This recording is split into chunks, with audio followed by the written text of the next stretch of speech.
Sveikos nagučių fėjos, aš vėl su jumis ir šiandieną noriu vėl šiek tiek padirbėti su mūsų naujesnėmis formelėmis, su arkinėmis formelėmis, kurios yra skirtos daryti modeliuotėms nagučiams. Jau esu kėlus video ir rodžius, kad jos yra kitokios negu kitos arkinės formelės, nes juose viduje čia yra atžymėtas guolis ir būtent yra toksai rėvelis. Va, net jaučiasi, girdisi, kad yra žyma, iki kur yra galima darytis guolį. Tai palengvina modeliuotų nagų patį darbą. Tai šiandieną taip pat pasidarysim vieną nagutį ir būtent su šitom formelėm noriu parodyti, kaip pasidarysim būtent modeliuotą dizainą su vitražiniais lakais ir blizgučiais. Taip pat dar apie šitas formelės noriu parodyti jums, kad kaip galima formelės prisitaikyti, jeigu pamečiau žirklutes, kaip visada, kažką turiu pamesti. Kaip prisitaikyti formelės? Visų pirma, jos yra daug didesnės negu įprastai būna arkinės formelės. Pavyzdžiui, nuliukas, čia yra nuliukas. Va, pažiūrėkit, koks jisai didelis yra, jisai praktiškai apžioja visą mano nykštį. Tai šiaip visą laiką jau būna nuliukas ir jau būna didžiausias ir būna kartais, kad netgi netinka, tarkim, mums ant nykščio, būna klienčių stambesni nykščiai ir būtent net ir arkinių formelės nuliukai būna mažos ir mes turime jas kažkaip pasididinti, apeiti būtent tą reikalą, kad prisitaikyti formelės. Su šitom formelėm daryti nereikia, nes kaip matote, jos tikrai yra didelės. Pirmukas irgi taip pat, koksai didžiulis, matote, kaip smarkiai, jisai man irgi yra didelis. Ant mano nago, aš jau matavausi, man labiausiai tinka antras arba trečias. Tai vad gražiai nusileidžia. Dabar taip, noriu parodyti jums tokį dalyką. Matot, šitos formelės yra šitista vieta tokios labiau kvadratinės, tokios platesnės. Ir kaip žinom, nago plokštelė taip pat būna. Vienos nago plokštelės būna šitokios labiau tokios kvadratinės, platesnės ir kitos nago plokštelės būna tokios gražiai ovalios išilgos. Tai tarkim, šitas formelės jūs galite apsikarpyti, jeigu netinka ant nago. Pavyzdžiui, kaip pas manęs, jinai tikrai, aš šitaip statysiu formelę, mano nagas yra ovalesnis, jinai labiau kvadratinė ir man šitos būtent vietos jos trukdo pasistatyti gražiai formelę. Tai aš formelės va šitaip apsikarpau. Matot, šitą apkirptą ir tuoj paimkim trečią apkirpim, dvejetukų turiu daug prisikarpiusių. Pavyzdžiui, traukim dar šitą. Kaip apsikirpti? Pasiima žirklutės, tik tai neimkit žirklučių, su kuriuo odelės karpot, nes odelėms skirtos jos yra tokios jautresnės, labai plonos, ploni ašmenukai, tai negadinkim gerų žirklučių, pas visas, manau, tikrai atsiranda kažkokių žirklučių kitiems reikalams karpyti, tai su jom ir nusikirpkit. Tai va šitai pasiimat, kaip čia parodyt, kad būtų matyti, ir va kerpat. Ir nebijot kerpat. Nusikirpat, va gražiai, pasidailinat. Va, vieną šoną nusikirpam. Matot, šitas šonas šitaip apkirptas, šitas dar toksai kvadratinis. Ir kita pusė. Ir va šitaip gražiai apsikarpot formelės. Ir jau turėsit kitokios formos formelę, būtent nuo šitos vietos jinai bus, jūs pasikeitėt padarėt pagal save. Tai jeigu paimti, tarkim, dabar šalia neapkirptą formelę ir apkirptą formelę. Va, matot, skirtumas tikrai yra platesniam nagučiui ir šiek tiek, jeigu yra apvalesnis nagos ties odelėmis. Tai va. Šitaip lengviau prieisit ir dvi skirtingos formelės. Apkirpta formelė atgal į dėžutę. Ateis vienai klientai tiks šitą formelę, ateis kita klientė reikės šitokios formelės. Tai va. Taip pat dar yra pas mus šitiems nagučiams. Tai yra arkiniai ilgi gražus nagai. Gaunasi mes su šitom formelėm, atitinkamai ir guolis yra išilgintas, kad labai gražus būtų pas mus migdolas. Bet jeigu jūs norite šiek tiek trumpesnio guolio, jūs šitą formelę lygiai taip pat kaip apsikarpėt, jūs galite ją šiek tiek nukirpti. Va, matot? Va, ir nusikirpau. Pasidailinu. Tai va, nebijokit žaisti, tų formelių jų yra po 10 vienetų, jeigu neklystu, kiekvienam skyriui tai galite apsikarpyti. Tai va šitaip ir patrumpėjo pats mūsų guoliukas, va jeigu ir pamatuot, jau visai va per kiek yra trumpesnis. Va. Jau per šitiek jūs turite trumpesnį guoliuką. Tai va. Ir šitaip apkirpta formelė, ir šitaip apkirpta formelė dedat atgal į dėžutę ir jau turit kelias formelės pritaikytas kelių rūšių, tarkim, priauginimams. Tai va. Šitą parodžiau, dabar važiuojam toliau ir eisim prie nagučio priauginimo. Gerai, aš turėjau prisirinkus formelių, dabar tik tai susidėsiu savo žaisliukus į dėžutės. Ir pasiliksiu. Taip, gerai. Tai va, turiu nuimtą medžiagytę, paruoštą nagutę. Tai dabar dar aš jį nusičiupinėjau, tai nuvalykim dulkes. Ir seka tolimesnis nago paruošimas. Nudehidratuojam nagutę. Naudoju prepą. Prepas labai greitai nudžiūva, jisai nuriebalina mūsų nago plokštelę, paruošdamas ją tolimesniam darbui. Sekantis etapas pas mus yra bonderis. Bonderis pas mus yra nerūgštinis. Ir tepam nago plokštelę. Nugruntuojam. Jau saugom, kad nekliūtų niekur ant odos, nes gruntas paskui save vesis jau ir kitas medžiagas. Gruntas veikia kaip dvipusė lipni juosta, sukabina medžiagas, nago plokštelę ir medžiagą. Taip pat parduotuvėje galite rasti ir gruntą rūgštinį. Tai kada, tarkim, nagučiai silpni nelaiko, atšokinėja, tai tada galite naudoti rūgštinį gruntą. O šiaip rekomenduoju visada naudoti nerūgštinį. Jeigu neturi problematiškų nagų, rūgštinį naudoti nereikia, nes rūgštinį reikia, jeigu naudosit, naudokite atsargiai, netepkite ant odos. Taip, toliau dedam bazę. Bazių pas mus parduotuvėje taip pat yra kelios. Čia pas mus yra Rubber bazė numeris 2. Jinai yra šiek tiek lankstesnė bazė negu mūsų Super Strong. Super Strong jinai jau ir yra tokia Super Strong, jinai nėra lanksti, o šita bazė yra šiek tiek lankstesnė. Super Strong bazės mes turime indeliuose ir buteliukuose, jinai yra šiek tiek tirštesnės konsistencijos. Mūsų bazės yra be hemo, O šitą turime tik buteliukę ir jinai yra šiek tiek lankstesnė. Jos tinka priauginimams, geliniams lakavimams, korekcijoms, dizainams. Ypatingai gerai yra, kas dirbat su geliniais tipsais. Priauginėti su geliniais tipsais šitas Faber bazės puikiai tinka. Viskas, paruošiau nagutį, uždėjau bazę, plonai, iki odelių, neprisikišau niekur prie odelių, keliauju į lempą pilnai polimerizacijai.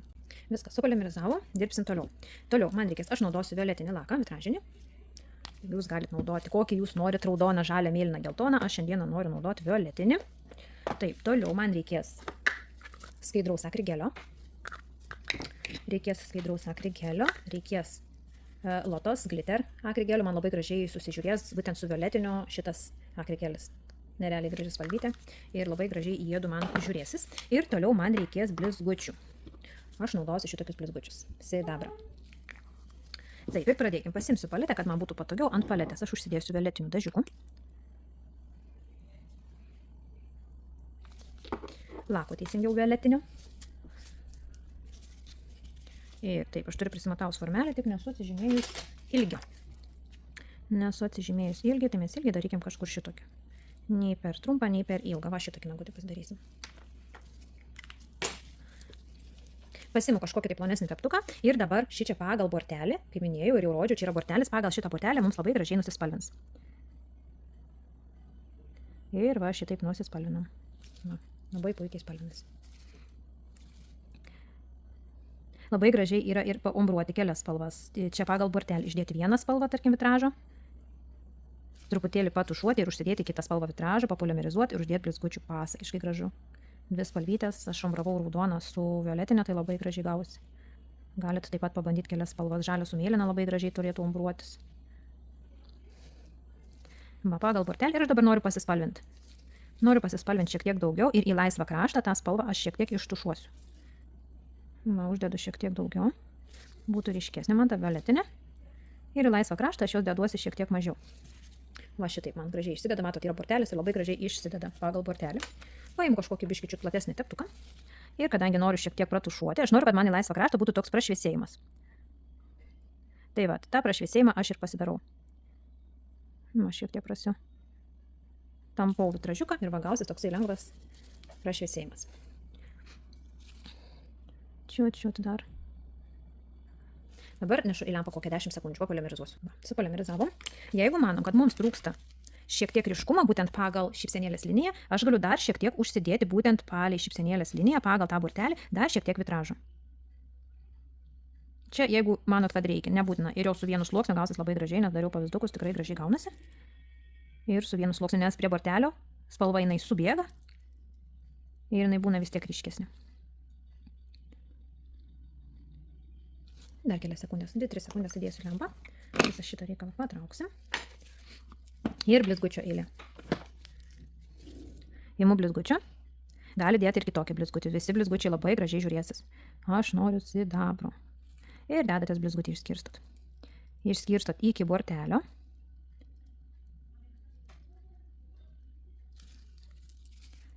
Žiūrim, kad blizgučiai nepareitų pas mus į guolio vietą. Ir dabar aš noriu blizgutį ištempt šiek tiek iš laisvo krašto, net iš spalvos jį šiek tiek noriu išvest. Mes tada šitaip ir padarom, išvedam jį iš spalvos. Taip pat labai gražiai šičia turėtų žiūrėtis mūsų šitas blizgutis. Va, su šituo dar dariau, tai labai gražiai ir su violetiniu, ir su raudonais. Jis žiūrės, atrodo, jis toks undinėlės, toks žaruojantis kaip ir žydro, bet labai gražiai atrodo su raudonu ir su violetiniu. Ir va, išsivedu. Va, kad būtų man į laisvą kraštelį išskaidrėtų. Va. Ir bus toksai labai paprastas, greitas, lengvas dizainas modeliuotėms nagučiams. Dedam į lempą, papolimerizuojam. Papolimerizavom ir aš atsiminiau, kad aš neįsidėjau šito blizgučio. Aš norėjau įdėti palei šypsenėlę, tai dabar aš jo vis tiek įsidėsiu, bet jau dėsiu šiek tiek plačiau, kad jis man labiau matytųsi, nes jis man turėjo eiti pirmas sidabriuko, bet kadangi aš pamiršau, tai dabar jau kompensuosiu šitą reikalą. Oi, kaip gražiai jis matysis ir dabar. Ir įsidedam. Ir dabar jis labai gražiai matysis, šiek tiek pratampykim, pratušuokim jį. Jis duos tokį kaip užpildymą man būtent tame sidabriuke. Oi, kaip gražiai atrodys. Žaruos. Vėl į lempą. 10-15 sekundžių daugiau nereikia. Reikia tiesiog papolimerizuoti patį blizgutį. Va, supolimerizavom. Ir toliau turiu išsitinkti laisvą kraštelį. Skaidrę medžiagą. Čia jums tinka viskas. Gelis, akrigelis, master gelis, išsilyginantis. Ką jau turit, viską naudokit, viskas tinka. Ir šiek tiek net su pačia mentelė pravedžiuokim medžiagą, nes tai ir skaidri medžiaga, jau esu minėjęs, kad su skaidri šiek tiek yra sunkiau orientuotis, matyti jos storį, kiek įsidedam. Tai jau eina ant išjautimo. Ir biškutį. Va, gerai. Toliau skirstysim su teptuku. Pašlapinu teptuką. Ir pradedam skirstimą. Prispaudžiu. Ir veduosi medžiagytę iki laisvo krašto. Vėl prispaudžiu. Ir taip gražiai išskirsto medžiagą. Būtinai turim žiūrėti, kad mums iki pat viršaus ateitų pati šypsenėlė, ūselė, viskas gražiai, kad mums užsidengtų, kad medžiaga skirstytųsi, bet jokių būdų neprisistumė medžiagos į guolio vietą. Guolis turi būti laisvas, nes mes ten dėsim Lotus Glitter akrigelį. Ir žiūrim, kad būtų šonai užpildyti, kad netrūktų mums šoninio apatinių paralelių. Va, išsiskirstėm. Va. Išsiskirstėm, išsidėm medžiagytę. Dabar einam. Pasižiūrim guoliukį, kad nebūtų medžiagos, atrodo viskas gerai. Keliam į lempą keliom sekundėm. Va, papolimerizau ir dabar Lotus Glitter. Dar sykį parodysiu, koks jis yra gražus. Nežinau, blizgutis ar matosi, nes ta kamera kitas sykį matosi. Pamatot, koks gražus auksinis blizgutis yra. Ir pasiskirstom. Pasiskirstom. Va. Gražiai išskirstom. Ir dabar, kaip visada, šitoje vietoje neturi būti daug medžiagos, reiškia perteklių, aš nusiimu. Jeigu matau, kad yra daugiau medžiagytės, laisvam kraštelį prie odelio, kur statysiu formelę, reiškia, aš tą medžiagytės perteklių nusiimu. Va. Dabar dar, mergaitė, žiūrėkit, ką aš darysiu. Galim naudoti skaidrų gėlę, aš esu kažkada šitą dalyką rodžius, bet galim pasikartoti. Dabar paimsiu bazytės lašą. Kadangi laisvą kraštą aš jau popolimerizavus esu, išdėjau šičia Lotus Glitter akrigelį ir šiek tiek šonus čia, kur yra supolimerizuoti jau, aš prasitepu su skaidria baze. Tik čia šonelius daugiau nereikia mums niekur. Va. Kad jie mums gerai puikiai prisipolimerizuotų. Viskas išdėjau, dabar ant nagučio. 2 pirščiukais pasistatau šiek tiek su atstumu, spusteliu ir pastumiu. Ir žiūrim, kad būtų tiesiai.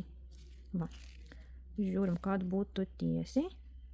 Kad nusileisiu šoninės apatinės paralelės iš abiejų pusių. Matot?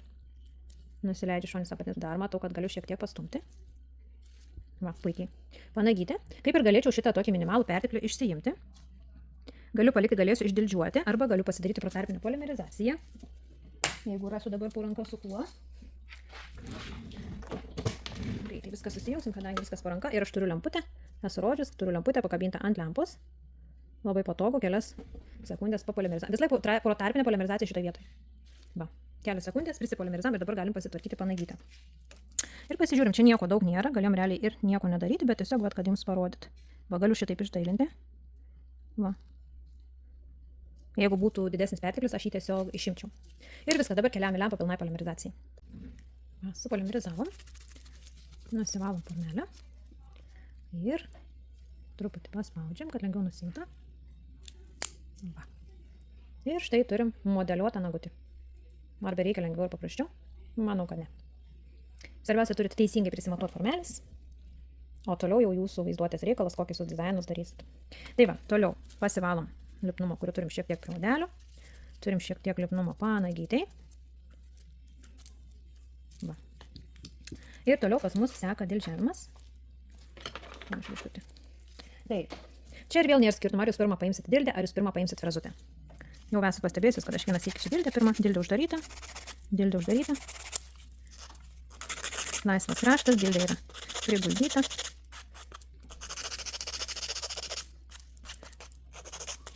Toliau šonės apatinės paralelės. Va, pasižiūrėkite, jos pas mane ir nusileidusios. Reiškia, mes turim susikelt šonės apatinės paralelės. Dildę pastatu, paguldau tiesiog šitaip po nagučiu ir turiu sukelt tiek, kiek yra mano išaugimo taškas. Iš kitos pusės.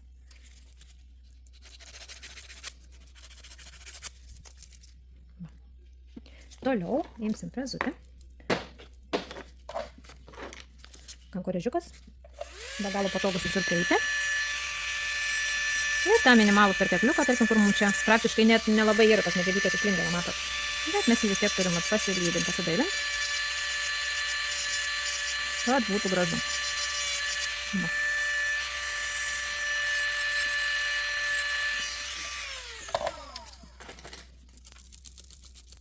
Toliau mums reikia pastvarkyti panagyti. Nėra labai stora, bet vis tiek reikia šiek tiek papalyti.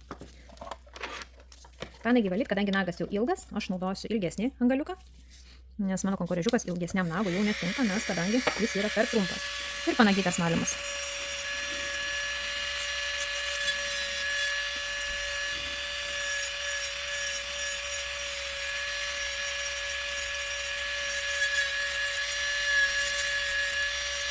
Na, praktiškai viskas. Praktiškai viskas. Ir toliau vyksta vėl toksai kaip suvedimas, kaip aš sakau, visada suvedu tą balansą tokį, nes kai išsivalo panagės, visada norisi dar šiek tiek nagus padidžiuoti, kad suvest pilnai tuos taškus, kad jau jie būtų tikrai pilnai gražus. Aišku, ilgi nebūtinai šitokį turite daryti, gali daryti ir trumpesnius. Tiesiog ant ilgesnių visada tie dizainai jie gražiau pasimato. Va. Dabar toliau. Šičia lieka toksai kaip griovelis, rievelė tokia ten, kur buvo pas mus vidiniai formeliai, vidiniai daly, buvo ta pati žyma guoliukui. Tai va šičia. Tai šičia tiesiog paimat ir dadedat medžiagytės. Galit su toku bandytis išsilyginti, man tai labiausiai patinka, aš pasiimu tos pačios, tarkim, medžiagytės, o ne, ir išsilyginu. Prieš tai nubafinu. Nes medžiaga turi būti matinė, kad sekantį sluoksnį uždėt medžiagos, kad laikytųsi, tai turi būti matinė.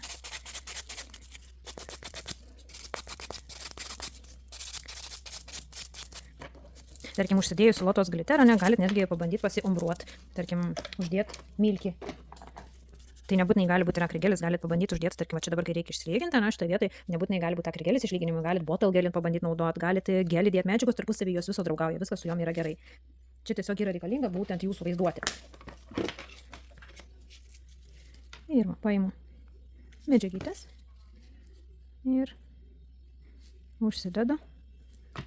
Tai pašlapinam teptuką.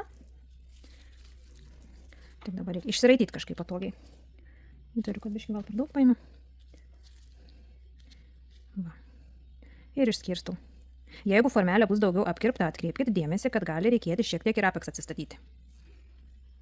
Tai jau šitoje vietoje irgi žiūrėkite pačios. Va. Ir labai gražiai šičia medžiagytė ir užsidengia, išsiskirs, nes būtent yra tas bortelis. Ir labai gražiai, kokią medžiagą bedėtumėt, tai labai gražiai iki to bortelio ir ateina. Va.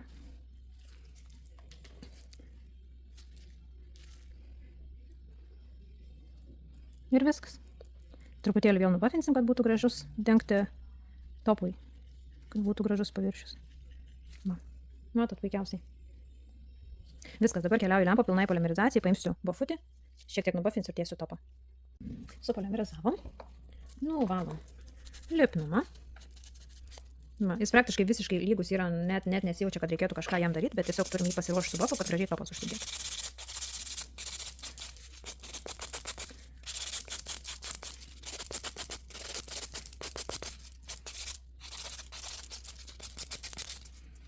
Nebūtų blizgančios vietos, jeigu norim, kad mums gražiai medžiagos laikytųsi. Va. Viskas.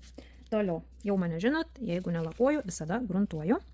Taip man gražiau pasidengia topas, išryškėja blizgučiai, pasislepia, jeigu yra kažkokie mažyčiai tarpeliai, oro tarpeliai, norėjau pasakyti. Tai gruntas visą šitą reikalą ištaiso. Ir toliau topas. Ir va. Padenkim gražiai nagutį silk topu.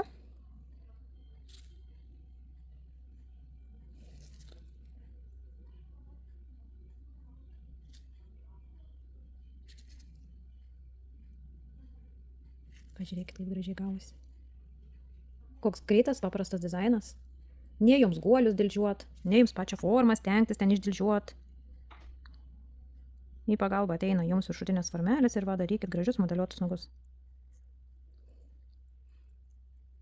Ir panagytę, kaip visada, mėgstu panagytę pasitopuoti. Va, kokį turim gražų modeliuotą nagutį. Ir kaip gražiai, kad prie guoliuko prie šypsenėlės tamsesnė spalva ir jinai išeina į šviesėjančią spalvą ir į patį galiuką spalva išeina į skaidrumą. Keliam į lempą pilnai polimerizacijai. Va, supolimerizavom ir pasilepinam. Odelių kondicionierius, be galo myliu odelių kondicionierius.